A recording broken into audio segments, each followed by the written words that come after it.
नमस्कार दोस्तों। निफ्टी आज फिर गिर गया है। यानी हम निफ्टी की बात करें तो निफ्टी ने 6 महीने में 12% तक गिर चुका है। यदि हम निफ्टी के पूरे साल भर की बात करते हैं तो साल भर में निफ्टी 6% तक गिर चुका है। यानी निफ्टी के जो रिटर्न है वो एफडी से भी बहुत कम है। तो निफ्टी के और भारतीय शेयर बाजार गिरने का इसके पीछे का क्या रीज़न है? एक तो है इसके पीछे का रीज़न है डोनाल्ड ट्रंप।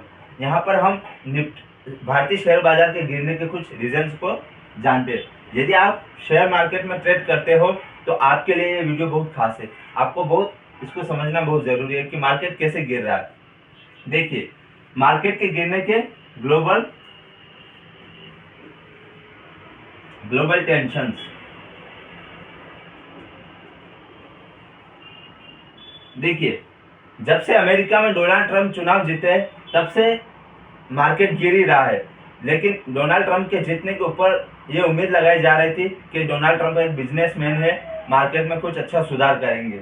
लेकिन जब से डोनाल्ड ट्रंप चुनाव जीते हैं उन्होंने चाइना, मेक्सिको और कनाडा के ऊपर टैरिफ लगा दिया है। यानी 10% तक का टैरिफ लगा दिया है, तो जिससे शेयर मार्केट गिरा है। यदि अगर आप टैरिफ लगाते हो तो जो कंपनी से कंपनी की अर्निंग के ऊपर इम्पैक्ट पड़ता है, और जब कंपनी की अर्निंग के ऊपर इम्पैक्ट पड़ता है तो उसके शेयर का भाव भी नीचे गिरता है। तो यही एक ग्लोबल टेंशन का यही कारण है कि जो डोनाल्ड ट्रंप ने टैरिफ लगाया है उससे बहुत सारी कंपनियों के शेयर के भाव गिर चुके हैं। दूसरा इसका रीजन है भारतीय रुपए का गिरना। जब से डोनाल्ड ट्रंप चुनाव जीते हैं भारतीय रुपया बहुत ज़्यादा गिर चुका है। देखिए, भारतीय रुपया कई सालों से या कई वर्षों से गिरता हुआ आ रहा है। यानी भारतीय जो रुपया है वो बहुत ही वीक रहा है, बहुत वीक रहा है। यानी हम यहाँ से साल भर की बात करते हैं। साल भर पहले भारतीय रुपया 83 US डॉलर के मुकाबले 83 था। लेकिन जब से अभी जो डोनाल्ड ट्रंप चुनाव जीते हैं तो 87 पर आ गया है, यानी 87 पर। लेकिन देखिए, जब भी कोई फॉरेन इन्वेस्टर है, साल भर पहले यदि वो 1 बिलियन लेके भारत में आया होगा तो उसने 1 बिलियन पर 8,300 करोड़ रुपए लेके गया होगा। लेकिन अब जो कोई इन्वेस्टर है अगर वो 1 बिलियन लेके आता है तो उसे 8,700 करोड़ रुपए की सेलिंग करनी पड़ेगी। यानी उसको खड़े खड़े 400 करोड़ का नुकसान। जब भी कोई फॉरेन इन्वेस्टर अपने भारतीय बाजार में पैसा लगाता है तो वो यही उम्मीद से आता है कि 10-15% का वो रिटर्न लेके जाए। 10-15% के रिटर्न में भी वो यहाँ पर 3-4% का रिटर्न नुकसान तो पहले ही ऑलरेडी कर चुका है।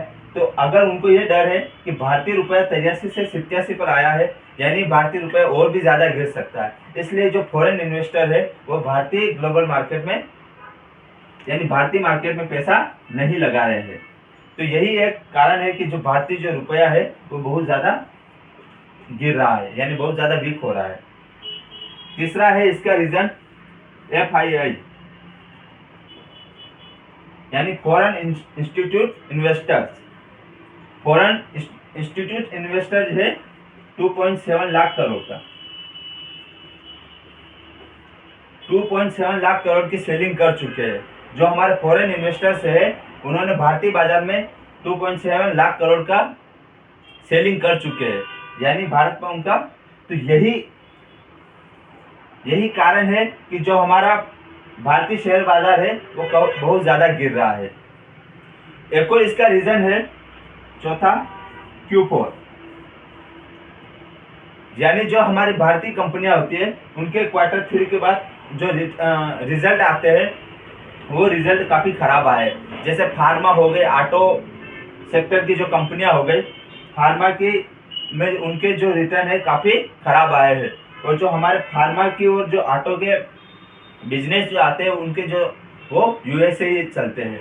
तो यही एक कारण है कि इन कंपनियों के भी गिरने की वजह से इनके रिजल्ट काफ़ी गिर चुके हैं। तो यह चारों जो कारण है भारतीय शेयर बाजार के गिरने के बहुत महत्वपूर्ण कारण है। इसी वजह से हमारा जो शेयर मार्केट है वो काफ़ी गिर चुका है।